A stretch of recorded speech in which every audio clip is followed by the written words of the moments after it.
Welcome to the Motormouth YouTube channel. I'm Zach. I'm Andrea. And today we have the newly released J.D. Power and Associates 90-day initial quality study. They do a second study, right? They do a dependability study where they follow real people for 3 years. And I find that study super interesting as well. So the number one question we get is, why does a first 3 months of ownership really matter? Yeah. So Andrea requested a quote, and what did they say? So we got a quote from Frank Hanley, the Senior Director of Auto Benchmarking from J.D. Power, and this is what he had to say. Initial quality is important as there is a strong correlation between it and long-term durability. So the study at 90 days gives the customer an early indication of what could be expected after 3 years of ownership. The initial quality numbers also give manufacturers early feedback on their models so that they can put corrective actions in place. And what we get on the public side is just a summary of what's happening out there with the vehicles, and they have 3, 2, 1, an overall winner in each category. But what the car manufacturers pay to get from J.D. Power is a long list of problems from customers, real customers, and then they put that to work.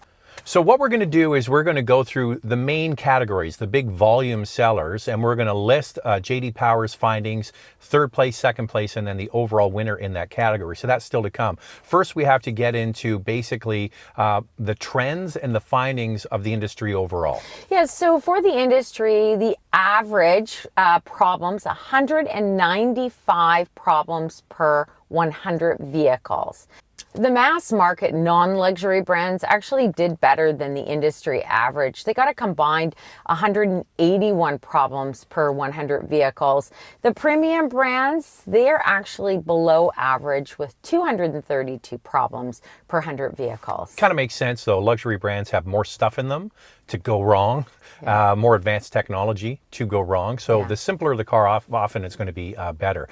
And then we're going to get into, electrification is a big part of this now. So how do the electric cars stack up? Yeah, well, surprisingly, I have to say I was really shocked, and I think many of you will be too. Hanley said that a lot of people believe that battery electric vehicles and plug-in hybrids are less maintenance, have less repairs than gas models or diesel models.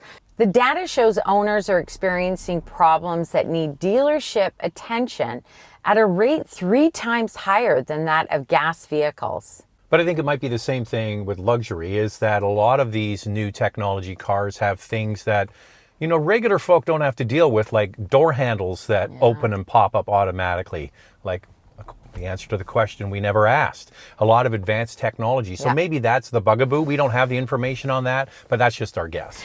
Interestingly enough, in this study, Tesla always rated a little bit higher in quality when it compared to other manufacturers who are producing EVs. That's not the case anymore. It's even with other brands.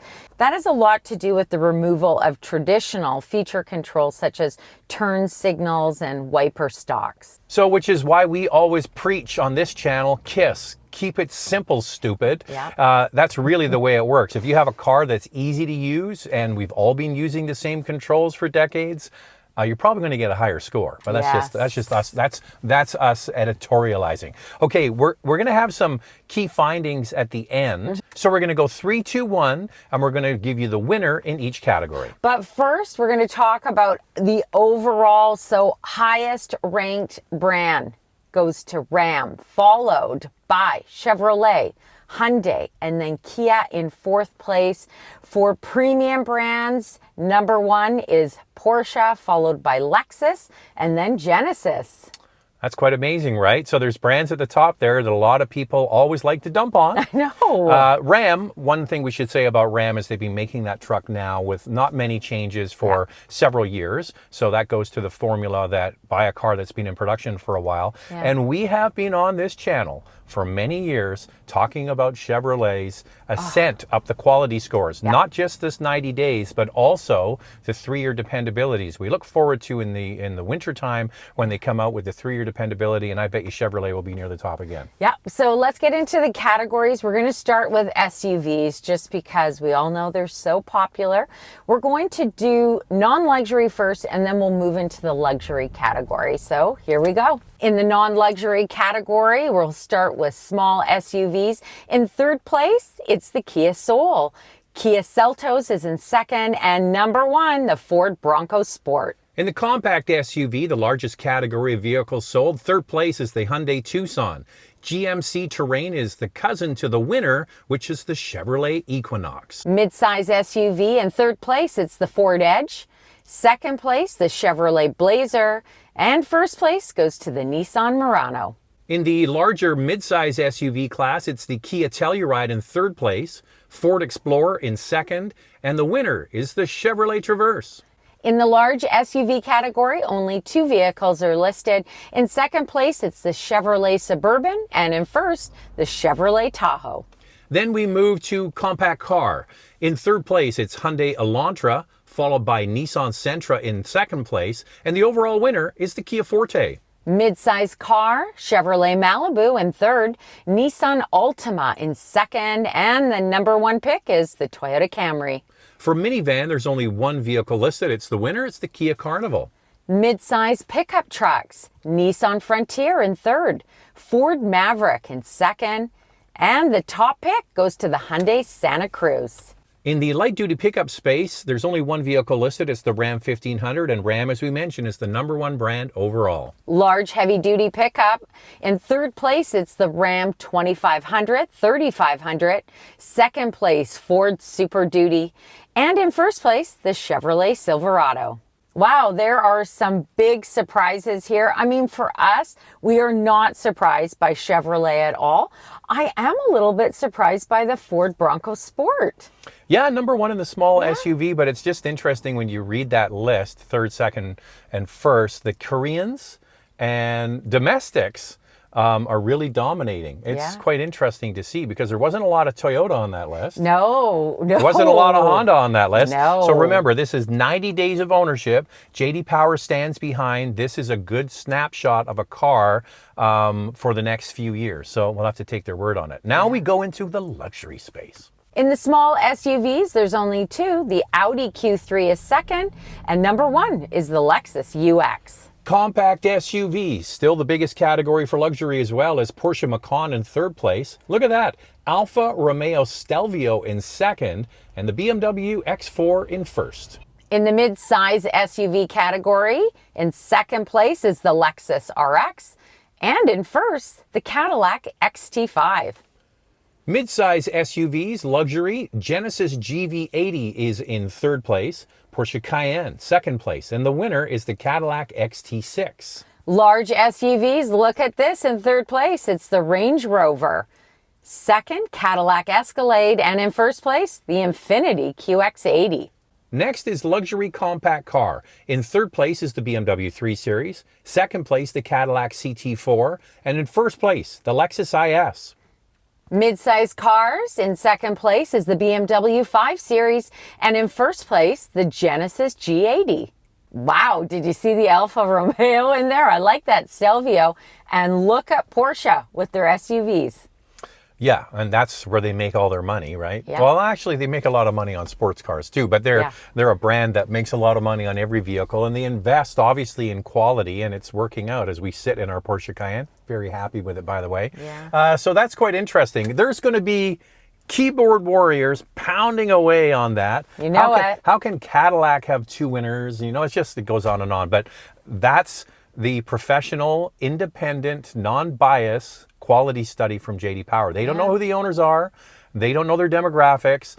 They just randomly pick vehicle identification numbers, and then they do the study. And when you look at the list of brands above average, you do see Honda, Toyota, Subaru, Acura, Ford, Buick. They're all above average, but you'll notice one non-luxury brand that has dropped below average, and that is Mazda in the US. Well, it might be because of the introduction of the new CX-90 and the CX-70, so we'll have to wait and see. Volkswagen's well below the industry average. Volvo, there's perennial kind of losers. Our thumbnail is this and this, but there are brands that are kind of always below the industry average, and that's still the case today. Now, there are some interesting key findings in this study that we want to go through. Owners are frustrated and are becoming more irritated by false warnings with driver assist technology and safety features. And connectivity, of course, is a problem with Apple CarPlay and Android Auto. It remains a top 10 problem, and vehicle owners want this feature to be integrated wirelessly. In-vehicle controls are out of control. Features, controls, and displays is the second most problematic area. And the last one, Andrea, is interesting. It's smells from the car, unpleasant smells from the air conditioning and the heating, the HVAC system. We notice because we drive every week 2 brand new cars. There are a lot of cars when they're brand new that give off a lot of smells because the engine's breaking in. So you get that oil smell. There's some other smell, really particularly bad with Subarus. We notice that particularly. Yeah. And the only brands that don't suffer from this stink test are Kia and Nissan. Yeah, all the other brands for 2024, there were reports that that stinky smell is still there. But Kia and Nissan, no. So I guess good for them. I don't know. I think it's the break-in period. The cars, Maybe. because we drive new cars all the time, and you do notice when you get a brand new car, it gives off a funk, right? It gives off a funk, but I also think, like, what chemicals am I breathing in the car? So I actually put the window down when we're driving these vehicles at times because the smell is pretty stinky. So that's a wrap of the initial quality study for 2024 from J.D. Power. We hope you enjoyed it. All right, we really look forward to the updated dependability study, which is following cars for 3 years. By the way, they used to have a 5-year study, Andrea, and they stopped it because after 3 years, they found it was how the driver looked after the car. So it really wasn't the car, it was the owner. Makes so sense. that one, we'll see if those ones at the top, like Chevrolet and others, will continue to be at the top. I'm going to bet they are. All right, so if you like that, make sure to like and subscribe. And we do videos, like 4 videos a week, so make sure you come back. Thanks for watching. See you next time.